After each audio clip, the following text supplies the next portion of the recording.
Hizi ni tips rahisi za kukusaidia wewe kupendezesha ua lako. Habari vipenzi Wichiremona.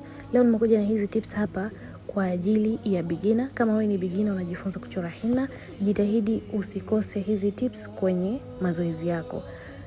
Kwanza ni hili jani langu hapa ambalo nimelichora kulia na kushoto na katikati mpunga mfupi, lakini kuna mpunga huu mrefu. Hizi zitakusaidia wewe kwa kuanzia kwenye rose yako, yani inamaanisha mwanzo wa rose na mwisho wa rose. Vyote inaweza kusaidia. Kwa hiyo ni muhimu sana kuzifahamu, kuzichora na kuzipangilia, kwani pia zinapangiliwa ili zipendeze. Ua letu la tatu ni hili hapa jani. Hili jani pia linatumika kwenye kujazia rose lako. Kwa mfano labda umemaliza kuchora rose, unawaza pembeni ujazie nini, unaweza kujazia rose na pia huu mpunga mfupi hapo uliofuata, lakini pia na haya majani hapo ninayochora. Kwa hiyo hizi ni tips rahisi sana za kusaidia wewe kujiendeleza. Karibuni sana, napokea wanafunzi.